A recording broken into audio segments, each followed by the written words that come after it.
Okay, so in the stitch with the marker, you're going to make a double crochet.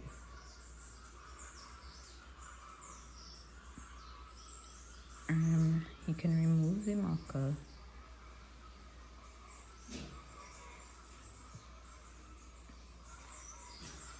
replace it, and then we're gonna chain 3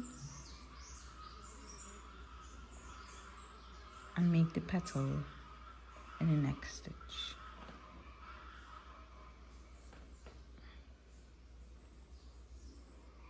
And a petal is 2 double crochets together. Then we're gonna skip 2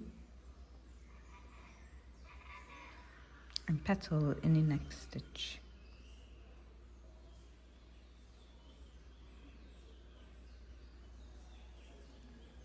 Skip 2, petal in the next stitch.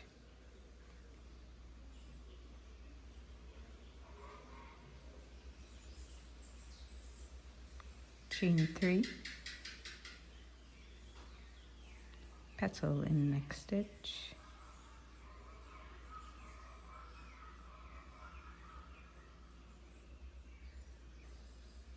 And you're going to repeat this to the marker.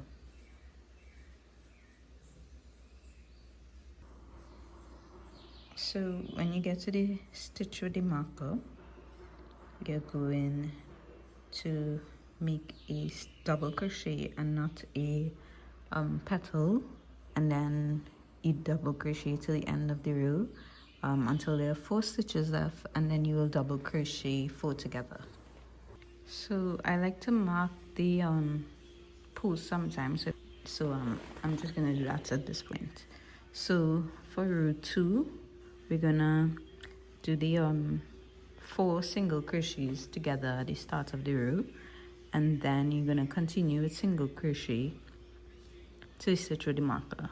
So in the mark section, you're gonna single crochet, then chain 3, skip 3, so you're skipping the chain 3 from the previous row, single crochet in the top of the petal, chain 3, skip 1 petal and single crochet in the next, chain 3 and skip 3, and you're going to repeat that to the end of the row. Make the single crochet in this stitch with the marker here, and then single crochet until there are 4 stitches left on the row, and then you're gonna single crochet 4 together. Okay, row 3, in the mark section, you're gonna double crochet and skip 3. In the chain 3 space, you're gonna petal, chain 3, 2 times,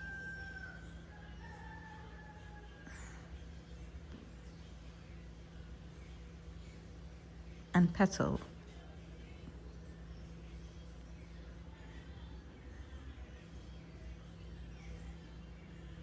Skip the single crochet. You're gonna skip 3 and petal in the next stitch.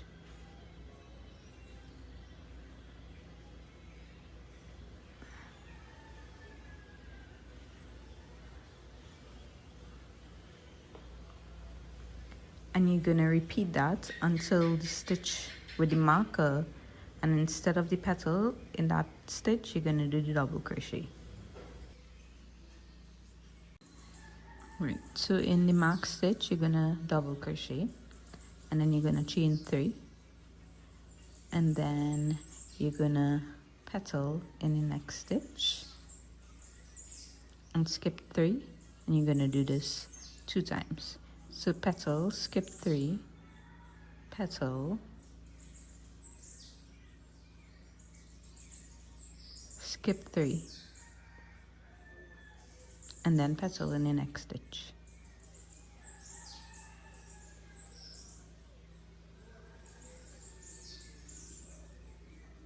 chain 3,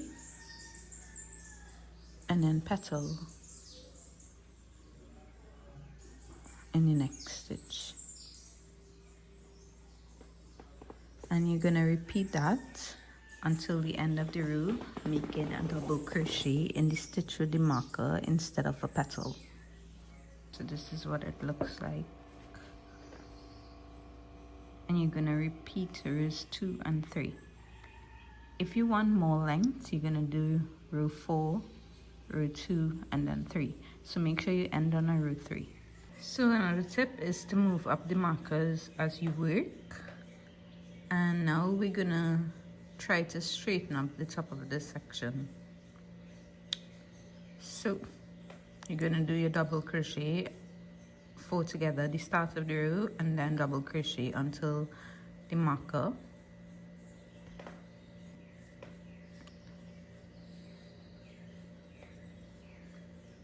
Then you're gonna do a half double crochet in the stitch with the petal, 2 single crochets in the chain 3 space,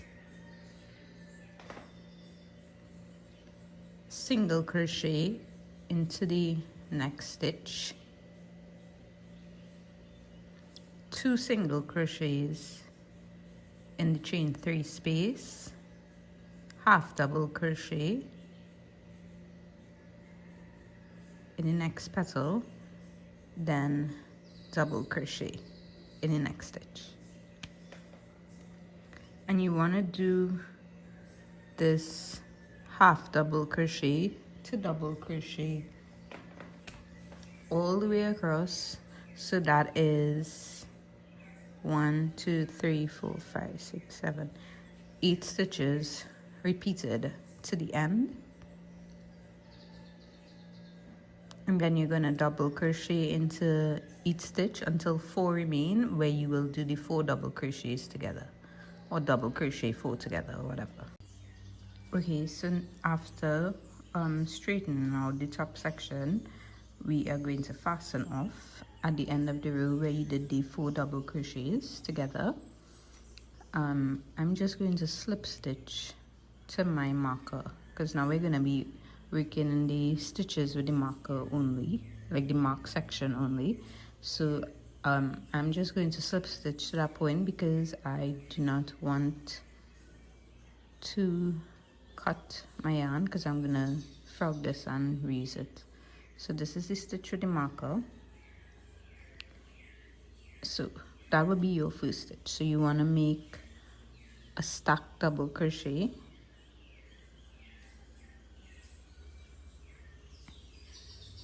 and that counts as the first stitch. And this section, the front panels, you could either separate them into 2 at this point, where you would place the marker on the center, and each panel would have the same amount of stitches. So for example, if this was 73, you would subtract the one at the center, which would be the 37th stitch. So you'd have 36 on this side, 1 stitch with a marker in the middle, and then 36 stitches on the side. If you have a fuller bust, you might want a little more coverage. So before separating, I suggest working about an inch, inch and a half or so, depending on how much coverage you want. So you'd work and then separate. So the first and the last stitch is a double crochet. Between that first and last stitch, we're going to do the runched, I don't know how to pronounce it, but it's the RDC stitch, and that's what we're going to use. So we'll be working in the back loop only. Yarn over in the back loop only, pull up to the height of a double crochet and pinch the base here. This yarn is gonna wrap around the hook, and this is the area we're gonna be working in after we pull this through. So yarn over and pull through 2, don't let go, insert the hook, then pull up a loop and then pull through 2. One more time in the back loop only, pull up a loop, yarn over, pull through 2, insert the hook and then pull through 2.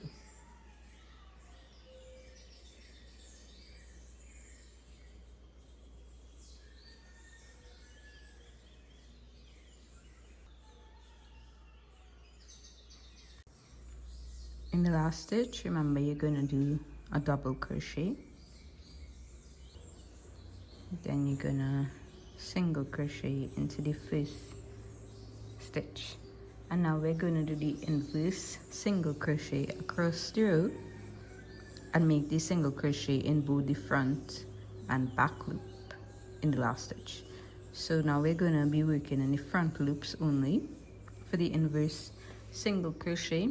And take a look at the work. You would see that the front side has this bump, whereas the back side doesn't. Right, so the inverse single crochet, instead of working with the yarn to the back, you're bringing it to the front. You're gonna insert the hook in the front loop only, catch the yarn and pull it through. So now you have 2 loops on the hook, yarn over and pull through. So yarn in front, insert in the front loop only, catch the yarn, 2 loops on the hook, yarn over and pull through 2. Yarn in front, insert into the front loop only, catch the yarn and pull up a loop, yarn over, pull through 2.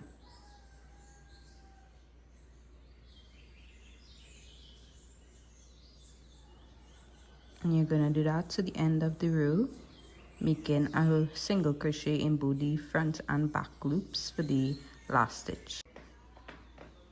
Okay, so after you've created the length of measurement B, you're going to do a row of triple crochets in the back loop only, and this is to create the tubing for the tie. So I'm going to use the stack triple crochet for my first stitch,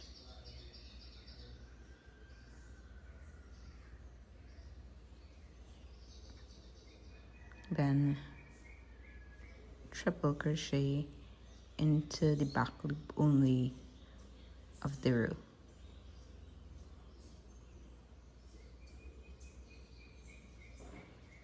So when you get to the end of the row, you're gonna fasten off, but leave a tail that is about 4 times the length of this, of your panel, right?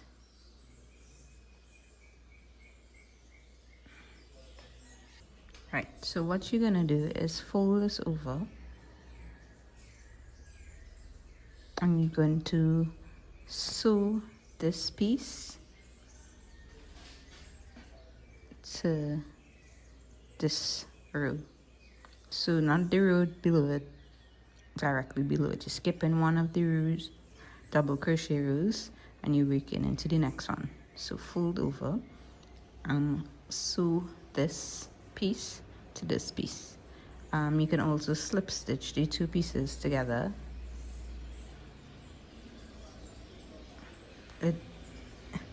It will be a little tricky to see, but you can take your time, use good lighting.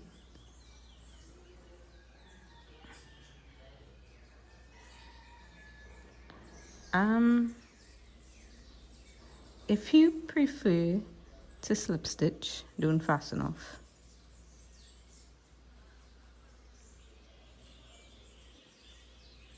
It's actually pretty easy slip stitching, so maybe we could slip stitch instead.